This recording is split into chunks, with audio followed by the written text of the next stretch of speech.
हरियाणा में विधानसभा चुनाव अब नजदीक आ चुके हैं और चुनावों में महज 1.5 महीने का ही समय बचा है। ऐसे में तमाम राजनीतिक पार्टी के नेता जनता के बीच पहुंचे अपनी दावेदारी पेश कर रहे हैं। इसी कड़ी में गुरुग्राम से भाजपा के पूर्व पार्षद सुभाष सिंगला ने भी ताल ठोकी है। सुभाष सिंगला की माने तो उन्होंने अपने कार्यकाल के दौरान अपने वार्ड में बहुत से विकास कार्य करवाए हैं और अब वह गुरुग्राम के लोगों की सेवा करना चाहते हैं। सुभाष सिंगला ने मीडिया से रूबरू होते हुए बताया कि वह भारतीय जनता पार्टी के सच्चे सिपाही हैं और अगर पार्टी ने उन्हें मौका दिया तो वह इस बार विधानसभा चुनाव में जीत का परचम लहराते हुए गुरुग्राम विधानसभा की सीट पार्टी की झोली में डाल देंगे। सुभाष सिंगला की माने तो पिछले 5 सालों में गुरुग्राम में अफसरशाही हावी रही है, तो ऐसे में जलभराव, टूटी सड़कें, सीवर फ्लो, बेहतर शिक्षा व चिकित्सा जैसी मूलभूत सुविधाओं से गुरुग्राम वासियों को महरूम होना पड़ा है। अगर पार्टी उन्हें मौका देती है और जनता उन्हें चुनती है तो आने वाले 5 सालों में गुरुग्राम में फिर से विकास की बयार बहने लगेगी। तो वहीं रक्षाबंधन के अवसर पर उनके कार्यालय पर बहुत सी महिलाएं पहुंची, जहां सुभाष सिंगला ने राखी बंधवाकर अपनी बहनों की रक्षा करने का संकल्प लिया। किस तरह से विधानसभा की तैयारियां चल रही हैं आपकी, इसके बारे में थोड़ा तफसील से बताइए।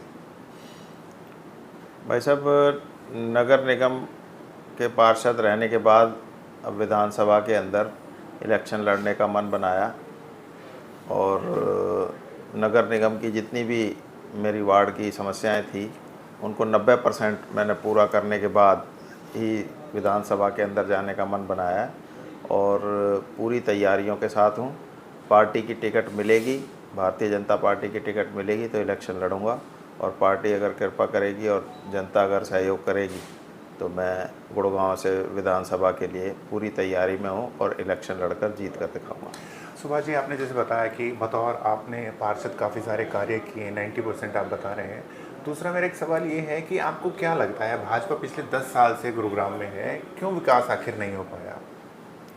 विकास गुरुग्राम के अंदर बहुत हुए हैं, ऐसा भी नहीं है कि नहीं हुए हैं, लेकिन जो बेसिक ज़रूरत थी जिसके अंदर मैं सबसे ज़्यादा कसूर अफसरों का मानता हूँ, जो बेकाबू हो गए अगले 5 साल के अंदर। पहले 5 सालों के अंदर काफ़ी रही इम्प्रूवमेंट, लेकिन अगले 5 साल के अंदर पता नहीं क्या हुआ, ऑफिसर्स का जो कंट्रोल था वो बिल्कुल ख़त्म होता चला गया और इस वजह से नगर निगम की जो बेसिक समस्याएं थी, जल भराव, पानी, सीवर, सफाई, जनता को यही 4-5 चीज़ें चाहिए सबसे पहले।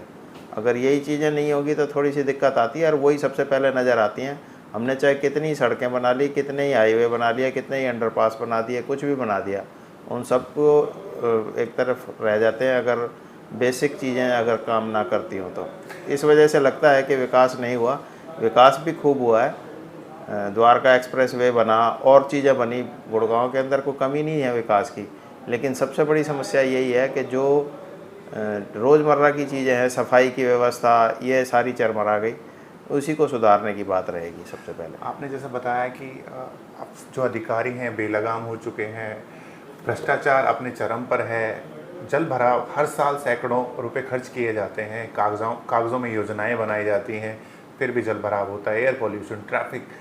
सिर्फ एकमात्र सरकारी अस्पताल है। अगर जनता आपको चुनती है तो सिंगला जी के पास क्या प्लान है, क्या रोड मैप है कि गुरुग्राम में विकास की बयार बहेगी? एक्चुअल में गुड़गांव जो है एक बहुत छोटा सा गांव होता था, क्योंकि हमारे तो दादाजी का जन्म भी यहीं का ही है। हमने तो बड़ी उसके साथ गुड़गांव को विकसित होते हुए देखा है। एक ज़माना ऐसा भी था जिस सिर्फ गुड़गांव के अंदर 2 ही कार हुआ करती थी, जिनके अंदर अब हर घर के अंदर 4-4 कारें हो गई। विकास की तो कमी कोई नहीं हुई है, लेकिन ये अनप्लैन्ड वे से डेवलप होता रहा और जैसी जिसको ज़रूरत पड़ती गई वैसे वो बढ़ता चला गया। अनऑथराइज कॉलोनियाँ ढेर बन गई और जितनी भी ये शहर की, पुराने शहर की जो लाइनें थी उनके ऊपर एक प्रेशर बना और जिससे वो चरमरा गई। अब इसका समाधान गुड़गांव का कम से कम 4 तरीके से करना पड़ेगा। गुड़गांव 4 हिस्सों में सही मायने में बटा हुआ है। सबसे पहले पुराना गुड़गांव जो कोर गुड़गांव कहलाता है, उसकी समस्याएं बिल्कुल अलग किस्म की हैं। इसके अलावा जो अनऑथराइज कॉलोनी पास हो गई हैं, उनकी समस्याएं अलग हैं, उनका हल अलग तरीके से निकलेगा। और जो सेक्टर्स हैं, सेक्टर 56 तक, उनकी समस्याओं का हल अलग तरीके से निकलेगा और इससे बाद के जो सेक्टर हैं उनका हल अलग होगा।